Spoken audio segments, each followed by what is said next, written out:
Ok, muchachos, buenos días. Hoy vamos a discernir un poco lo del tema de cómo vamos nosotros a plantear el problema de investigación.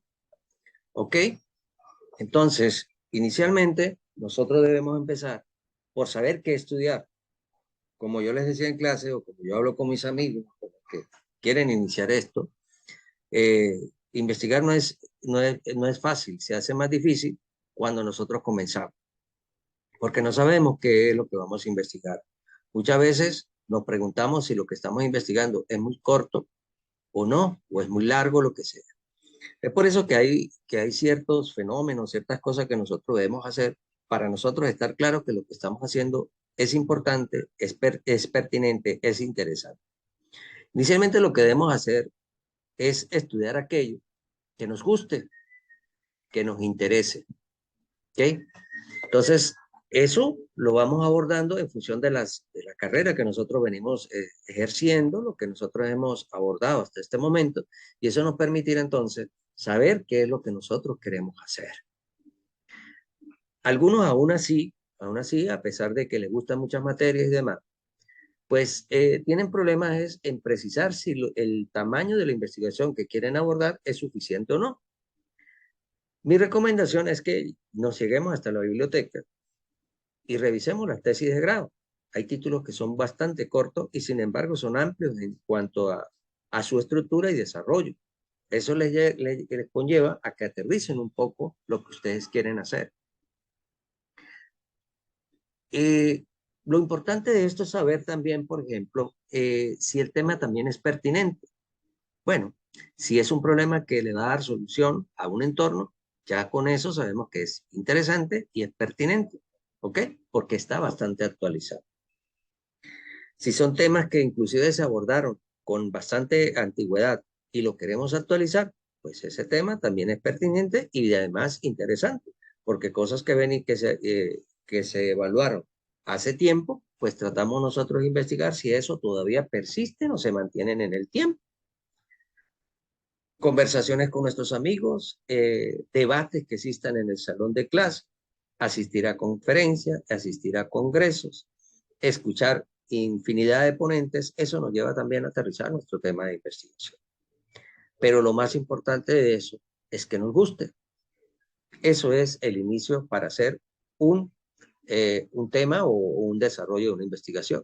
Ahora, hablar de la situación actual es el planteamiento del problema, ¿ok? Y la formulación y sistematización del problema no es otra cosa sino las preguntas a las cuales yo le quiero dar respuesta. Esa formulación del problema no es otra cosa sino el mismo título de la investigación al cual lo estoy convirtiendo en una pregunta y el que yo quiero darle respuesta. Y la sistematización serían sus preguntas que yo tengo que hacer para lograr darle respuesta a esa pregunta formulada. Aunque no es el tema que vamos a abordar hoy, más adelante hablaremos también de los objetivos de la investigación y la justificación.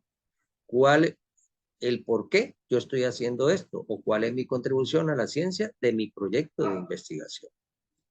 Bien, aquí aclaramos un poco las cosas, por las dudas. Por ejemplo, fuente de ideas dice lectura, reflexión crítica y material impreso, publicación de libros, enciclopedias y revistas. Bien, todo eso lo que dice ahí no es otra cosa, sino que muchas veces uno tiene a un tutoriado o está dirigiendo una tesis y de inicio, la persona, uno le hace la pregunta, mire, ¿sobre qué tema le gustaría trabajar? Me dice la bolsa de valores. Ay, de la bolsa de valores, qué le gustaría conocer? Entonces, cuando uno consigue una pausa, es porque el investigador todavía no ha precisado su título. Entonces, pues uno, aunque no es perder el tiempo, porque todo eso se va a necesitar, pues entonces uno divide esto en dos partes. Lo dice, oye, vamos a hacer una investigación y vamos a contestar una pregunta a nivel macro. ¿Qué está sucediendo hoy día con la bolsa de valores? Tomemos la más importante.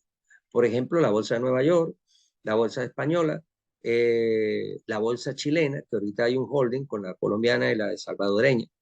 Y así sucesivamente, uno les pasea por cuatro bolsas de valores que mueven el mundo económico a nivel mundial. Bien, la de Londres, por ejemplo.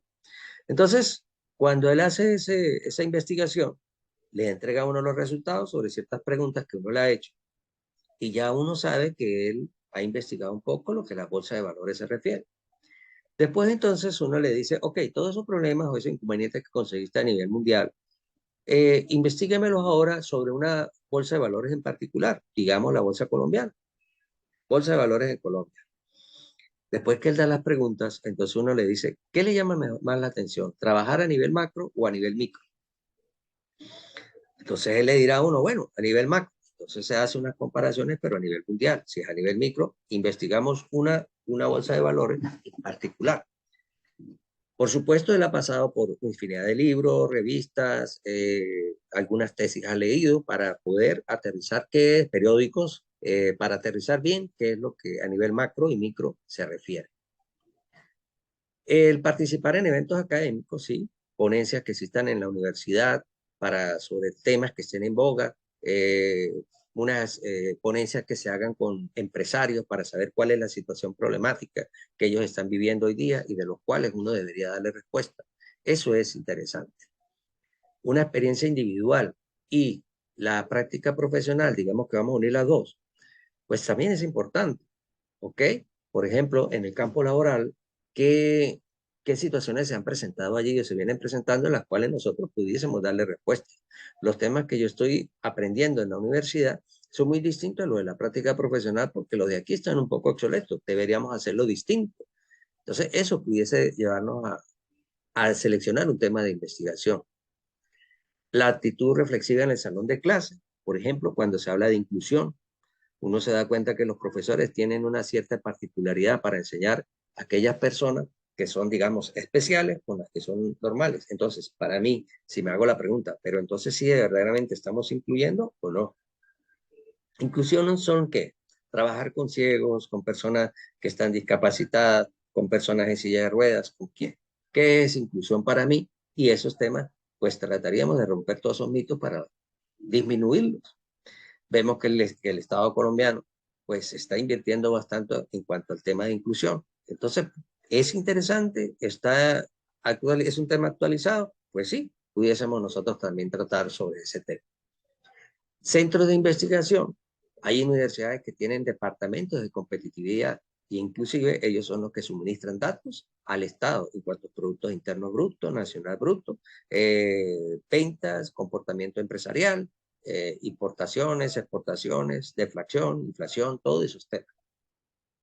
Y necesitan tesistas, por supuesto, para que desarrollen algunos temas o líneas de investigación que tiene la misma universidad sobre las cuales ellos quieren vender sus productos. ¿Ok? Además de conversaciones con profesores, empresarios y otros. Y de ahí salen todas las ideas de investigación. ¿Ok? ¿Cómo los voy a categorizar? Pues simplemente un tema que a mí me guste. Yo digo, este tema es novedoso. Realmente va a cambiar el antes y el después que yo presente mi trabajo. Eh, es, eh, es simplemente voy a contratar resultados, como se hacía antes con lo respecto a ahora, o simplemente voy a una empresa, mira, usted tiene unos niveles de eficiencia en este estilo, de manera tal de que tiene esta rentabilidad o esta utilidad, y ahora después que yo le presente todos estos datos, la utilidad es otra. Eso pudiese ser. Voy a darle solución a un problema. Es algo muy concreto, pertinente.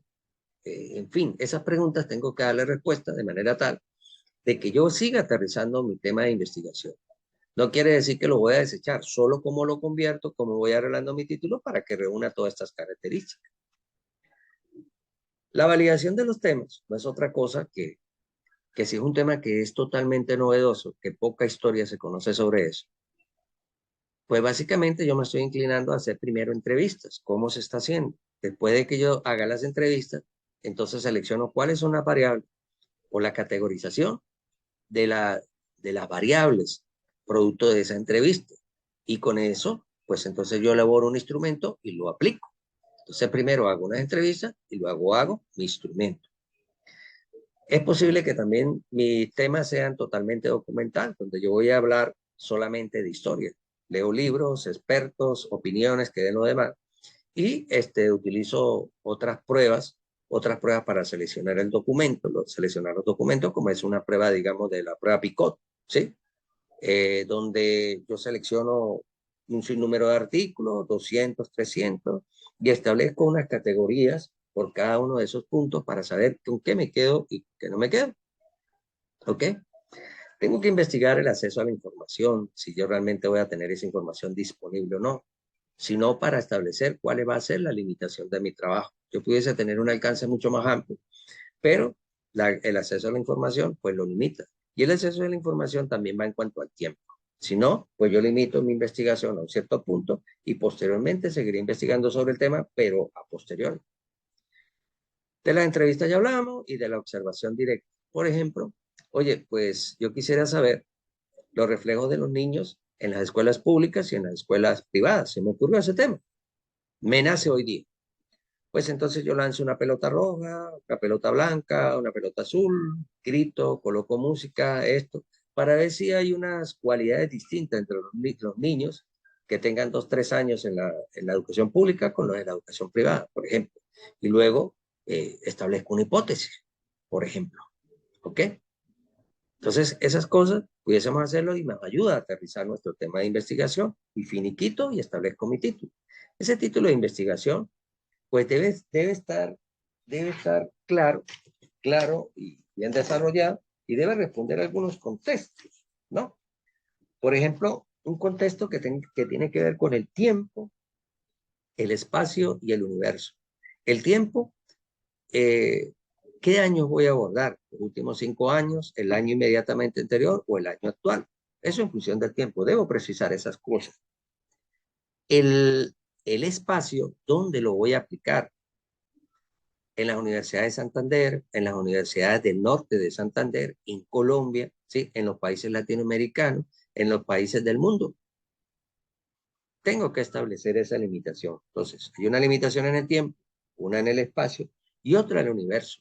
El universo tiene que ver es sobre qué personas o cuál es el universo de mi población. ¿Son los niños menores de 5 años? ¿Son los adolescentes menores de tantos años o mayores de tantos años o con edades comprendidas entre tales y tales años? Los adultos mayores y con edades comprendidas entre 60 y 70 años. ¿Cuál es la delimitación que yo voy a hacer en función de eso? ¿Ok? Entonces, y el título tiene que tener un propósito, tiene que tener un tema y un contexto. ¿Sí? Propósito, un tema y un contexto. Eso básicamente, digamos, el qué voy a hacer básicamente lo establece es el título de trabajo con un infinitivo. Voy a estudiar, voy a analizar, voy a investigar qué es lo que voy a hacer. ¿Ok? El tema de investigación viene dado simplemente porque, ¿cuál es el tema? Bueno, los reflejos en los niños menores de 5 años. Eso es un tema. ¿Sí? El contexto, ya lo he dicho, menores a 5 años, eh, durante menores a 5 años, de los últimos 2 años, en las universidades de Santander, y luego eso sería todo, eso sería mi contexto, ¿ok? Y el propósito sería qué es lo que yo quiero. O sea, el tema ya sé que son los reflejos de niños menores de 5 años, pero qué es lo que yo quiero. Entonces, los reflejos en menores de 5 años y con respecto al nivel de aprendizaje, por ejemplo, es lo que yo estoy buscando. Entonces, ahí yo ya tengo estudiado mi tema. Perfecto. Entonces, deberíamos hablar de un contexto en tiempo, espacio y universo.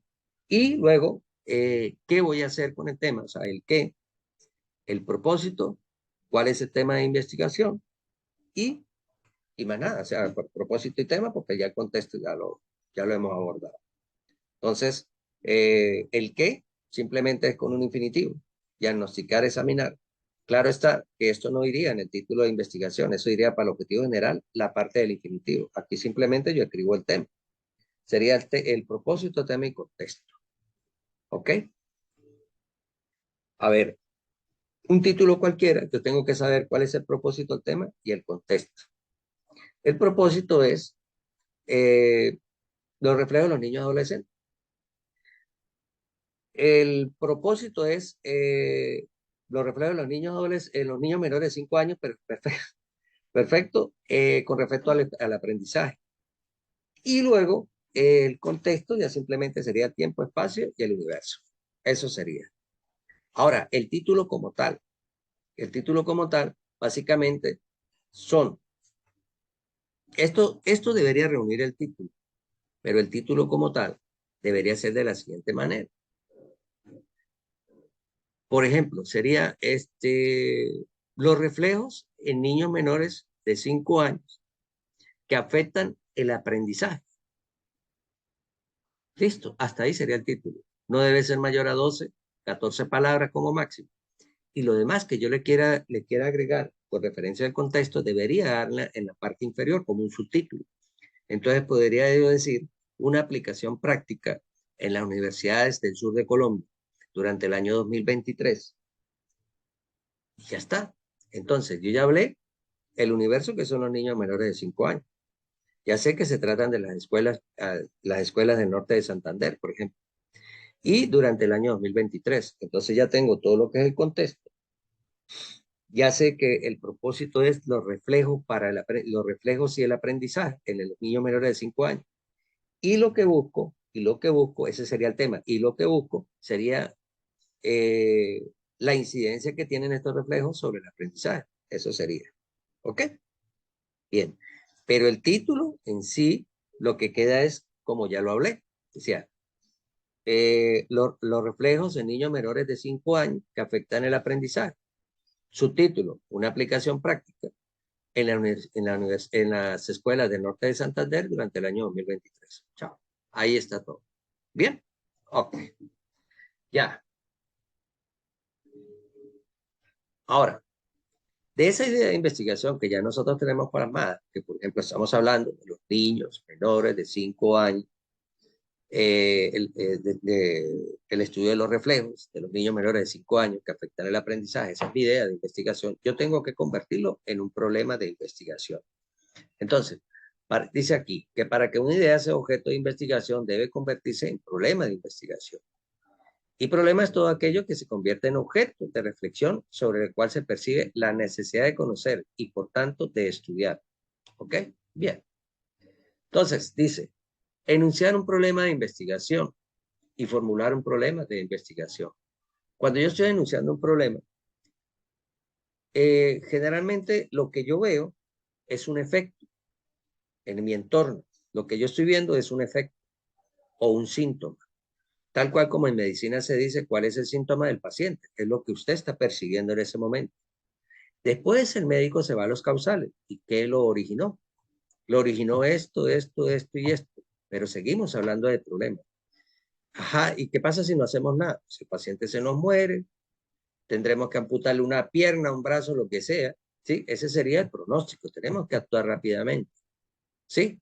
Y ese actuar rápidamente para que no suceda ese pronóstico es lo que nosotros llamamos control del pronóstico. Entonces aquí juegan una serie de palabras. Lo que yo veo son los síntomas, esos serían los efectos. Las causas es los puntos que originan esos efectos. El pronóstico es qué pasa si yo no hago nada para solucionar ese problema. Y el control del pronóstico es qué debo hacer para solucionar ese pronóstico. ¿Ok? Entonces, las causas.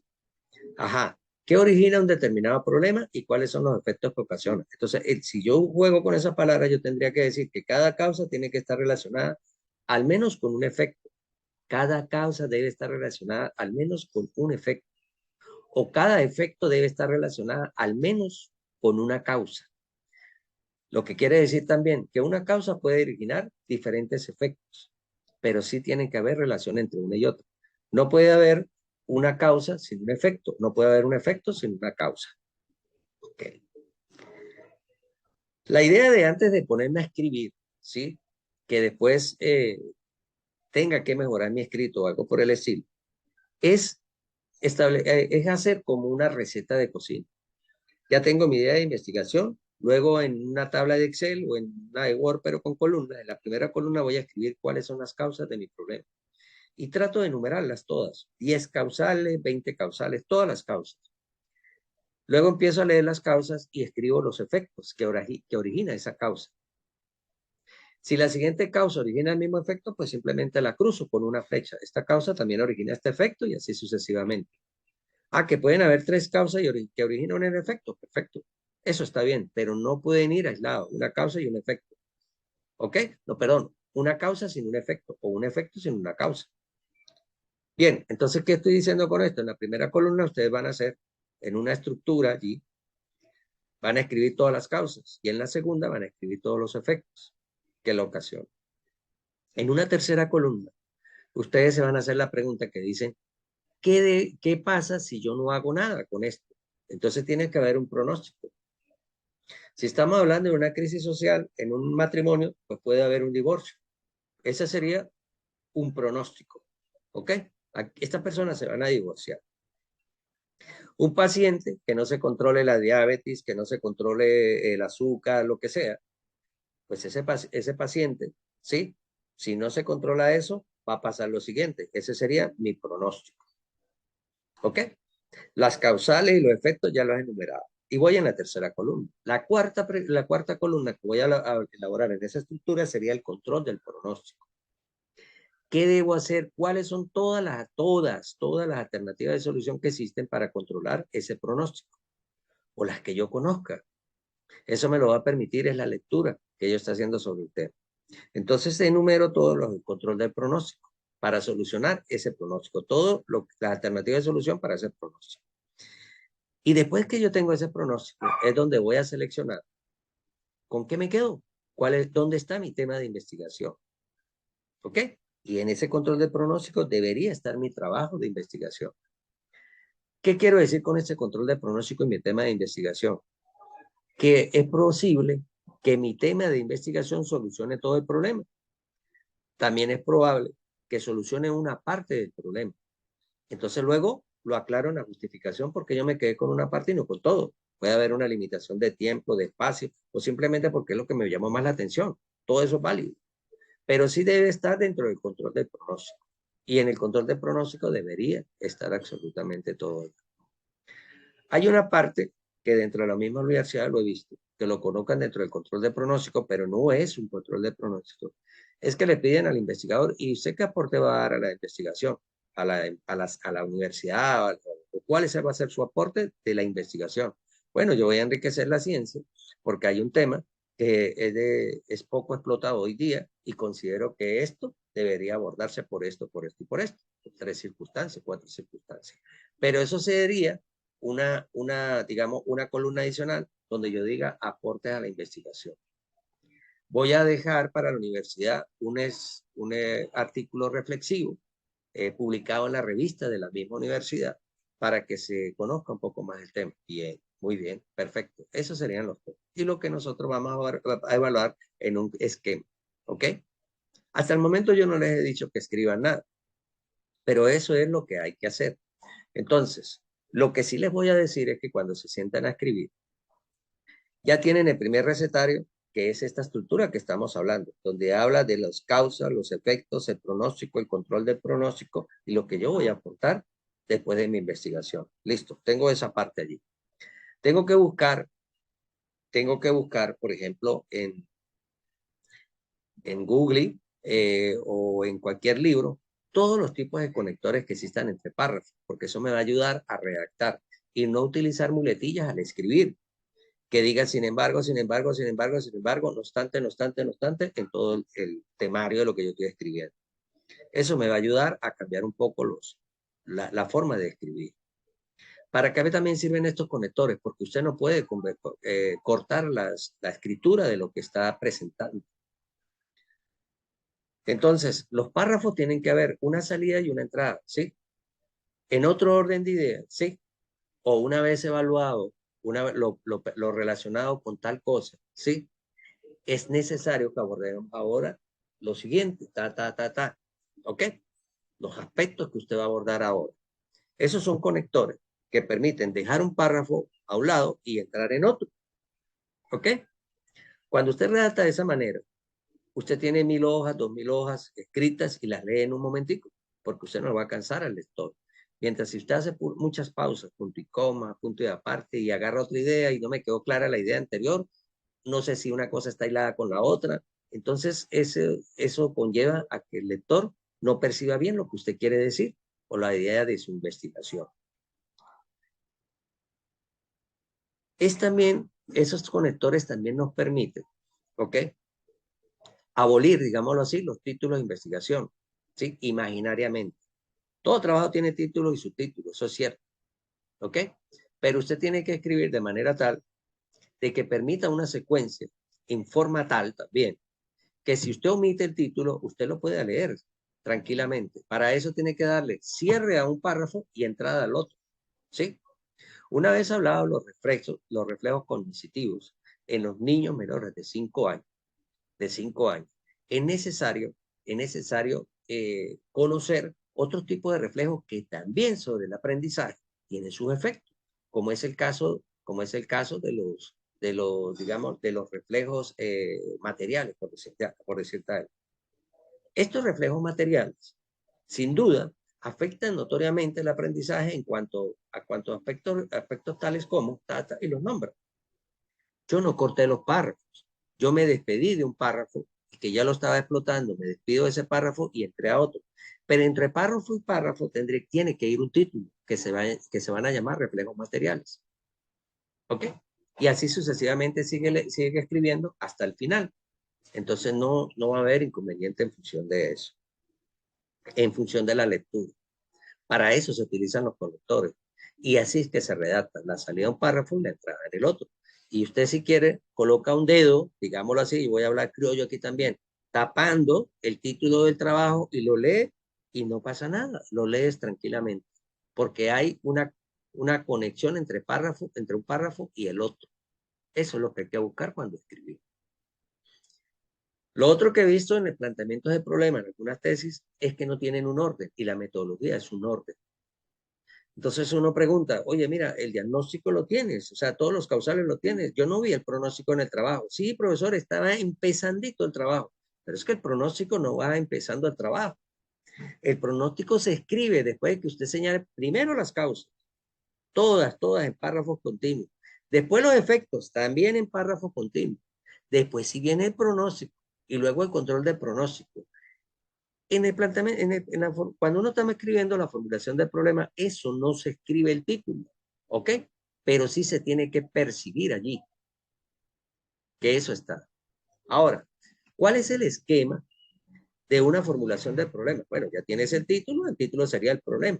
Y usted empieza a ubicar al lector, tiene que ubicar al lector en un plano internacional, en un plano nacional y en un plano regional, ¿ok? Los tienes que ubicar en esos aspectos, ¿ok? Entonces, usted ubica al lector en esos aspectos, en el plano nacional, internacional, eh, nacional, regional, y luego sí le da entrada a los causales, ¿sí? A los causales de su problema, todos en forma seguida y unidos con conectores. Usted pudiese nombrar 3 factores. Entre los reflejos más importantes que se denotan en el salón de clase y en niños menores de 5 años, señor, principalmente encontramos este y este y este relacionados con tales aspectos. Sin embargo, existen otros reflejos, como es el caso de este y este, ¿sí? Que permiten visualizar tal cosa. Y así sucesivamente usted va nombrando todos los causales. Y eso, sin embargo, el no obstante. Así pues, una vez que conocemos este tipo de reflejo, es posible que también se encuentre este último. ¿Ok? Y así ya nombró usted en párrafo continuo todos los causales. ¿Ok? Todos los causales. Luego se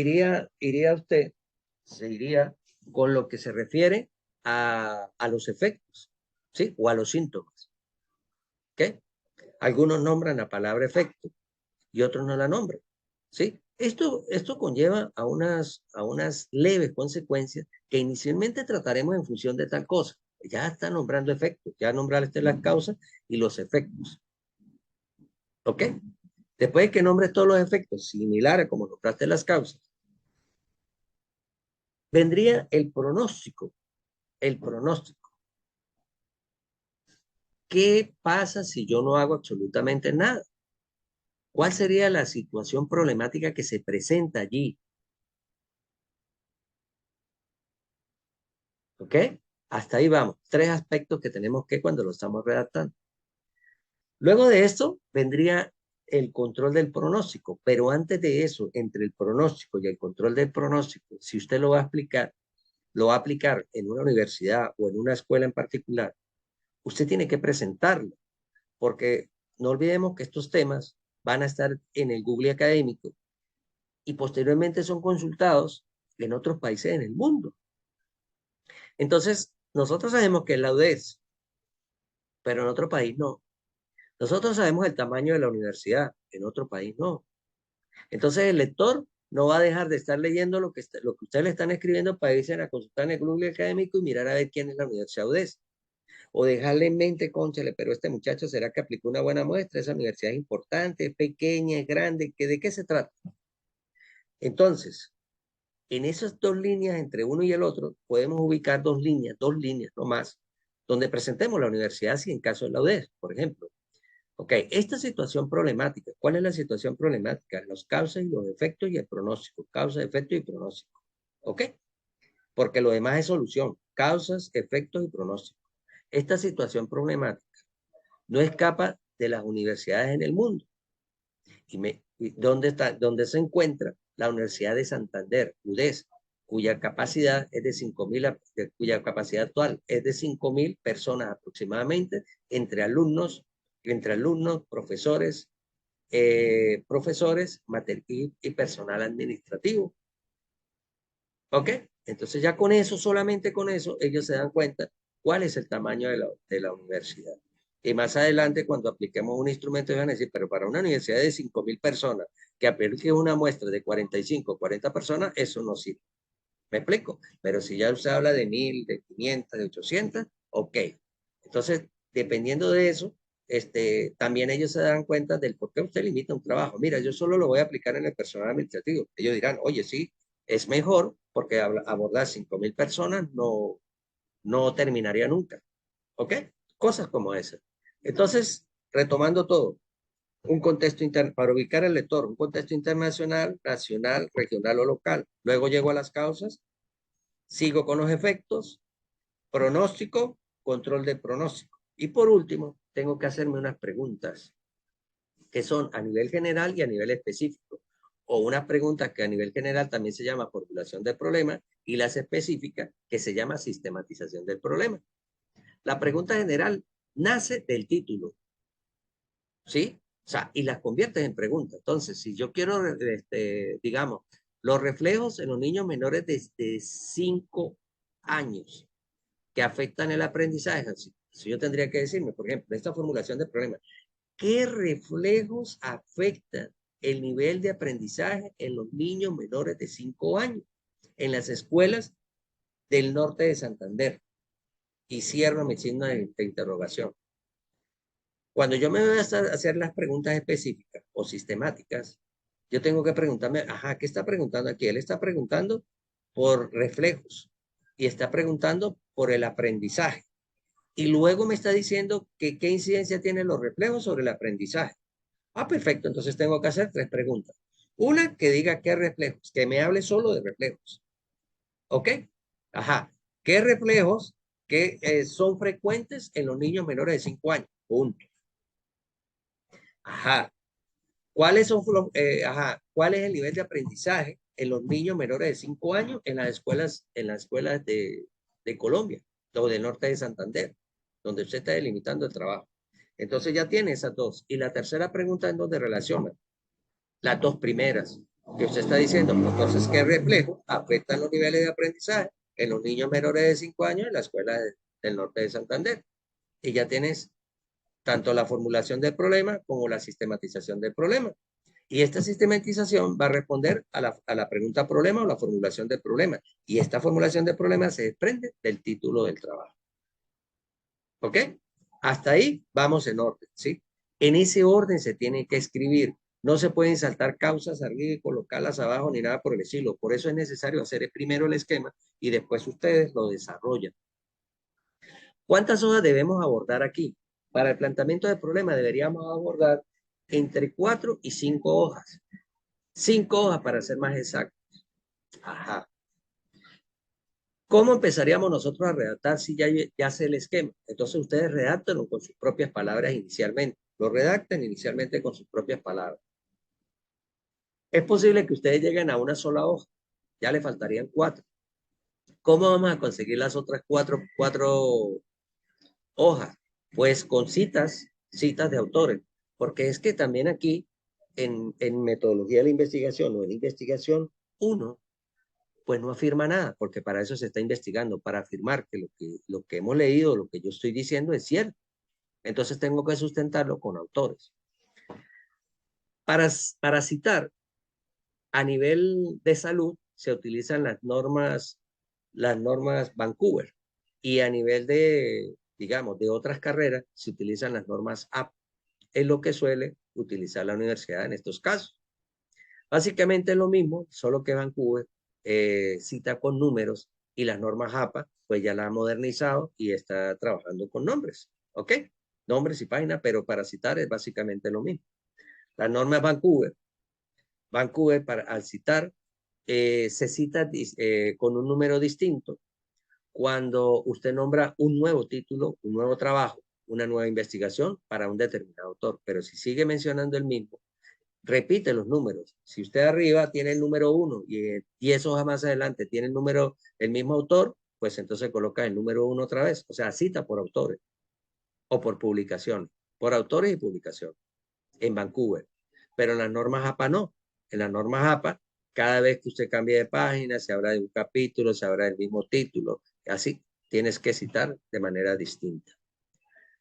Cuando se piden normas por APA, generalmente se piden 70, 60 citas en ese sentido. Y es difícil sacar 70 citas en Vancouver, porque entonces estamos hablando de 70 autores.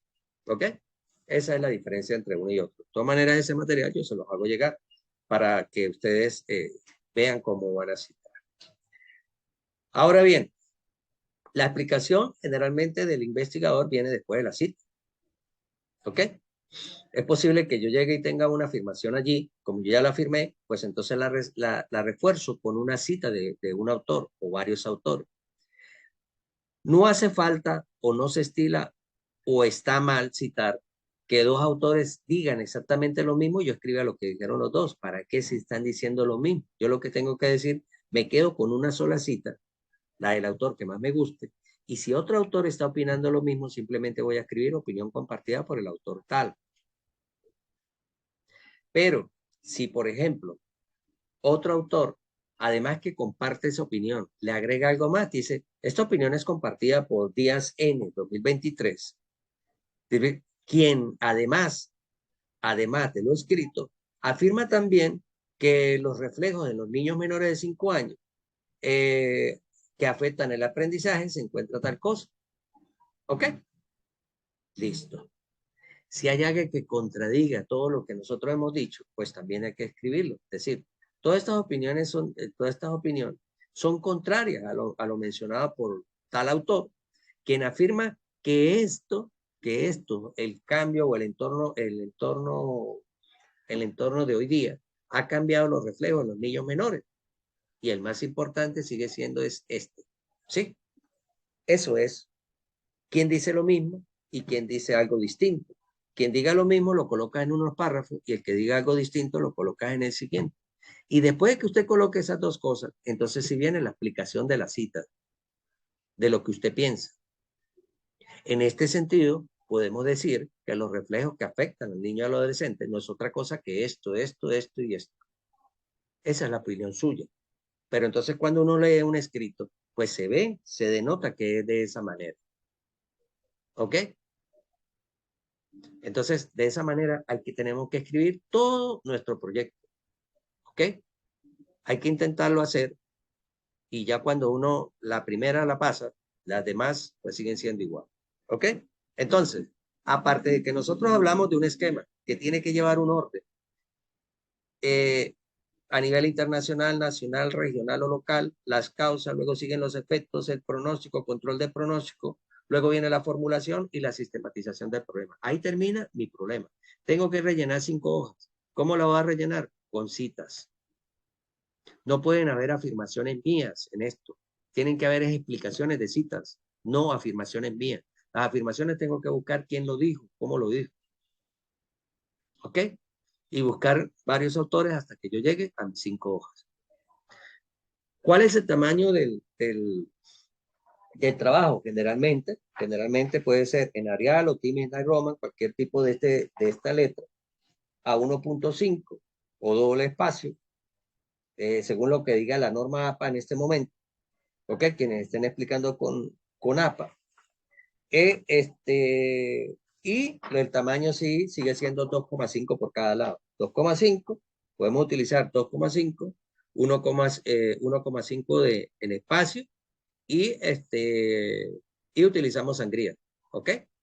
Sangría, de párrafo en párrafo, ¿ok? No hay espacio entre párrafos doble, sino simplemente utilizamos sangría, 2,5, 2,5 y ya está. Eso es lo que vamos a utilizar para esto. ¿Ok? Eso está en las normas APA que ya más adelante se las haré llegar. ¿Ok? Aquí vemos un poco lo que estamos hablando. ¿Cuál es el diagnóstico? Los síntomas relevantes que se observan, las causas que la producen. Aquí ya nos hablan de variables. Si es necesario que toquemos ese tema porque esto lo van a conseguir en cualquier libro. No nos hablan de aspectos, sino hablan de variables.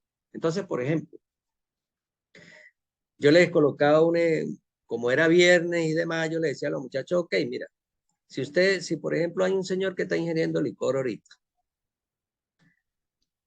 si el señor está, digamos, ebrio, un poco ebrio, ¿cuál es la causa que la produce? El ingerir alcohol.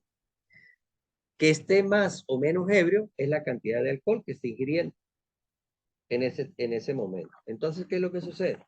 Entonces uno llega y le dice, ok, entonces, ¿cuál es la variable dependiente y la independiente ahí? La dependiente digamos, lo ebrio que se encuentre esa persona en ese momento. Es lo que yo estoy viendo, el síntoma. El señor está ebrio. Ese es el síntoma, ese es el efecto. ¿Pero qué lo produjo? El ingerir alcohol. Entonces, el ingerir alcohol sería mi variable dependiente. Perdón, mi variable independiente, el ingerir alcohol, y mi variable dependiente es la composición o la forma que se encuentre en ese momento, el efecto o el síntoma que yo estoy percibiendo cuando yo lo veo. Eso es de lo que se trata. ¿Ok?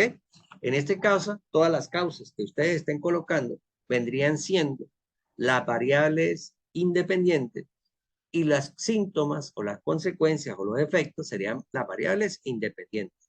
El pronóstico es qué sucede si esta situación persiste, ya lo hemos hablado, y el control de pronóstico, las alternativas de solución, incluyendo mi trabajo.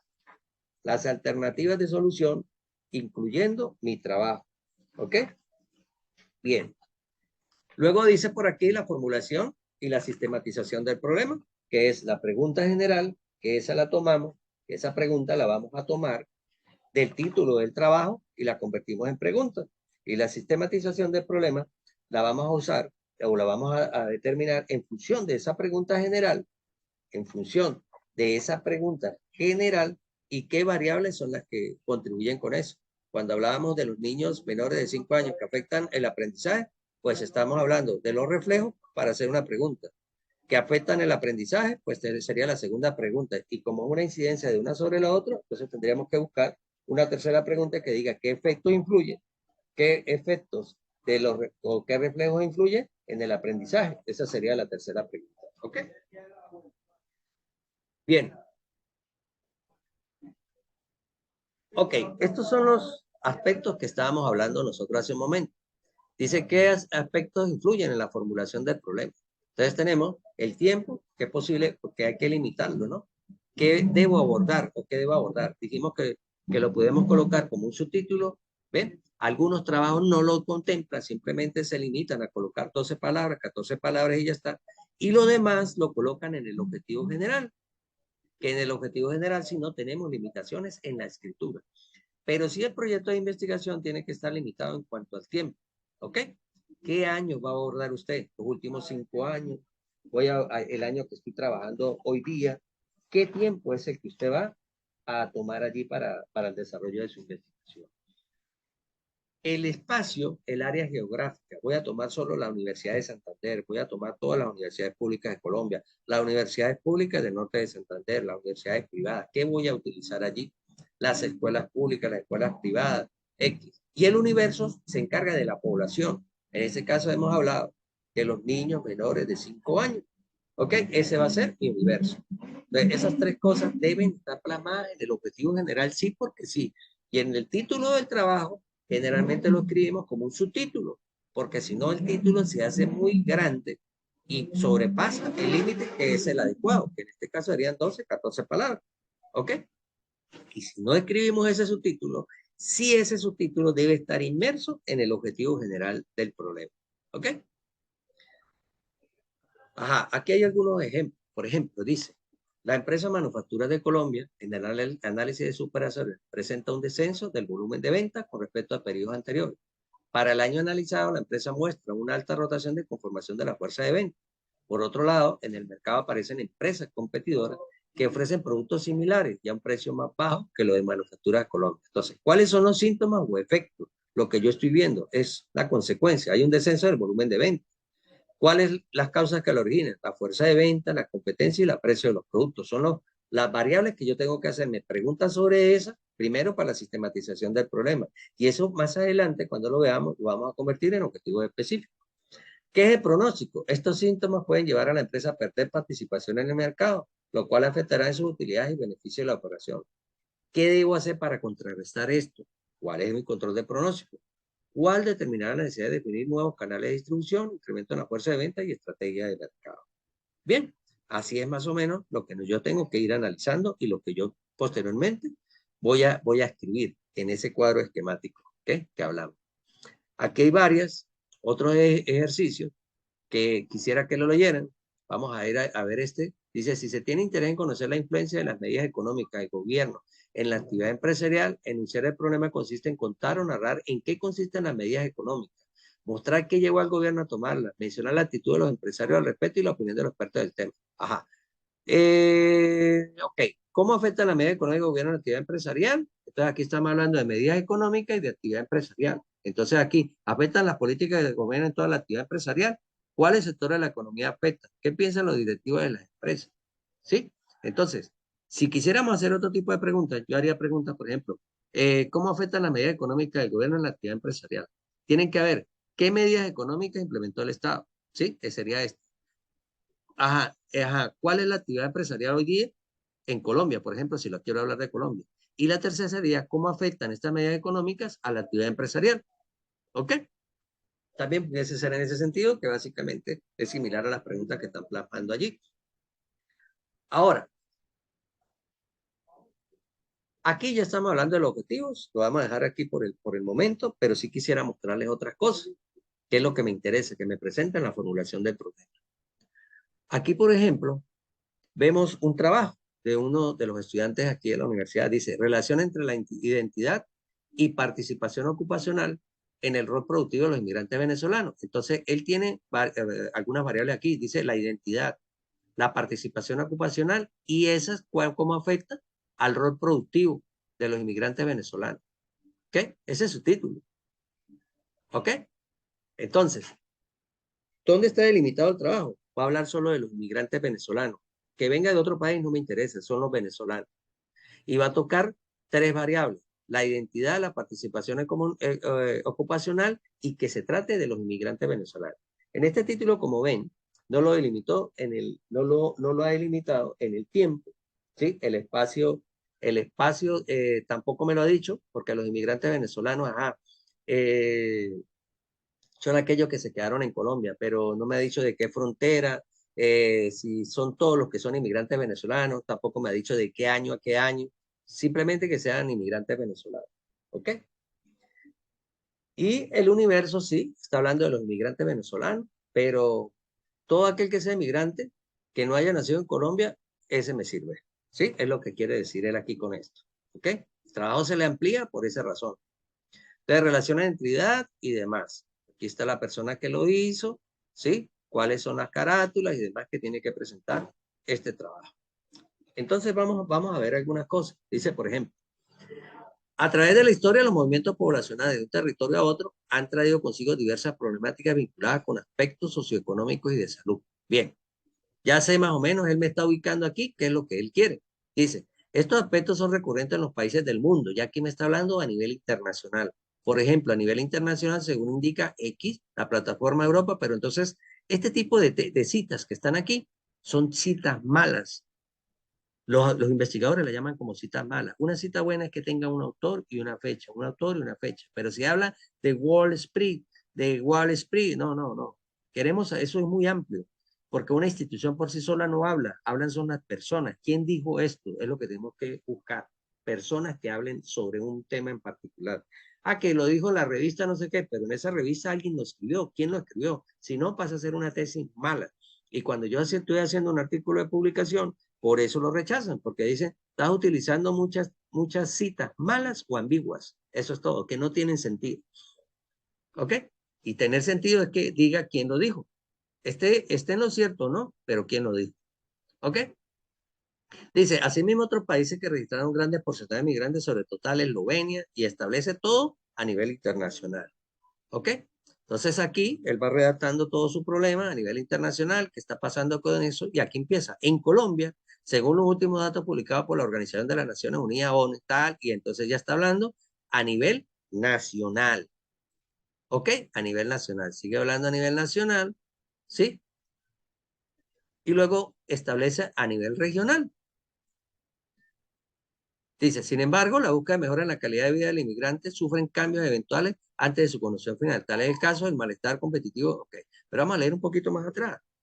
A ver qué dijo acá. Dice, es de resaltar que mayormente los inmigrantes en Colombia proceden de Venezuela en tanto por ciento.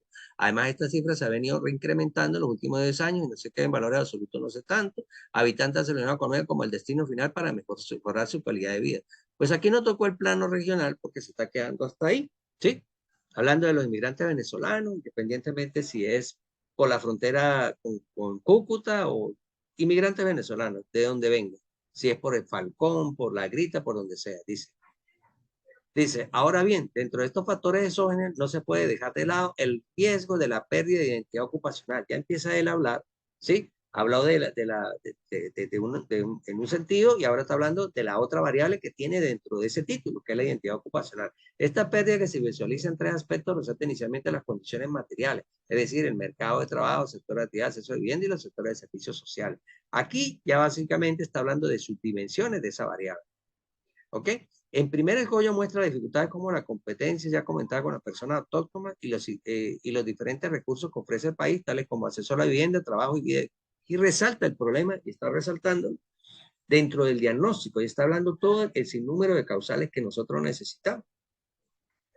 Aquí dice, por último, la última causa que él está nombrando, ¿sí? ¿Cómo la escribió? Estos números que están acá es porque él está citando según la norma Vancouver, no según las normas HAP, ¿sí? Y para el sector de la salud, digamos que exigen aún las normas Vancouver.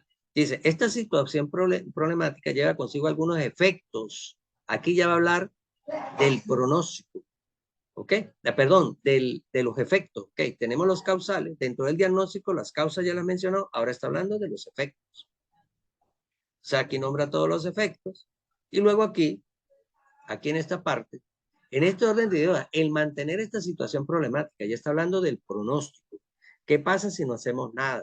Afecta notoriamente a la identidad del inmigrante venezolano en diferentes aspectos como lo son la marginación y la exclusión social, el bienestar íntegro del comprometido del extranjero, inmigrante, así como la capacidad X. ¿Ok? Tenemos toda esta parte. Muy bien. Ahora, en este punto más personal y terapéutico, los inmigrantes se enfrentarán a la pérdida de identidad y demás. Ese es, está hablando del control del pronóstico. Ahora viene la parte de su trabajo. ¿Ok? Entonces dice, por último, se evidencia la disfuncionalidad. Ahora, es por ello, aquí empiezas a resaltar lo que él quiere decir. Es por ello que se hace necesario revertir esta situación problemática inmediatamente, ¿sí? La vinculación a radio de apoyo y la creación de políticas públicas que faciliten el acceso a las oportunidades para el inmigrante. ¿Ok? Ahí ya habló del control del pronóstico y donde él vendió el trabajo. Después de esto, pudiésemos resaltar algunos beneficios. ¿Sí? Con esto nos permitiría, a grosso modo, conocer, identificar, establecer tal cosa y resaltan los beneficios. ¿Ok? Bien, Aquí, ¿no? Le faltaría ese párrafo. Yo lo agregaría, ¿sí? Y llegaría a mis 5 hojas. Dice, ahora bien, tal y como se menciona en las líneas anteriores, fíjate que aquí utilizó él, vamos a ver qué espacio utilizó. Él la está utilizando. A ver, aquí. Dos puntos. O sea, 1.5, 2 puntos, lo que lo está dejando en dos espacios. Y los párrafos van seguidos y sí, solamente con la sangría lo identifica uno entre otros. Aquí están todas las alternativas de la solución que él viene, resalta y luego cae en lo que es la formulación del problema. Dice, en este contexto surgen las siguientes interrogantes. ¿Cómo influye la entidad ocupacional en el desempeño de las ocupaciones cotidianas de los migrantes venezolanos? Es el mismo título convertido en pregunta. Y después dice, dicha pregunta la podemos sistematizar sobre la base de lo siguiente. Y escribe, identidad ocupacional preguntó. Dice, desempeño ocupacional preguntó. Y luego como dice que qué influye sobre esto y cómo ve la influencia de uno sobre el otro. Entonces pregunta independiente y después las consolida las dos. Y ahí termina. ¿Cuántas hojas gastó el amigo acá? En esas cositas que habló. Las 5 hojas. ¿Ok? Básicamente las 5 hojas. Eso es lo que quería mostrarles allí. Bien. Entonces cerramos acá. Cerramos aquí. Bien. Cerramos este punto porque ya hablamos del problema. Vamos a ver qué más tenemos por aquí. Ajá, vamos a ver. Pues no, básicamente sería eso. Las normas APA y demás, entonces, la detonaremos yo se las puedo enviar, ¿cómo no? Se las enviamos. Perfecto. Entonces, muchachos, espero les guste lo que hemos hablado hasta ahorita. Cualquier cosa estamos en contacto y entonces, sigamos adelante. Presentemos esta semana lo que es la formulación, sistematización del problema, el problema como está. ¿Ya? Bueno, que estén muy bien.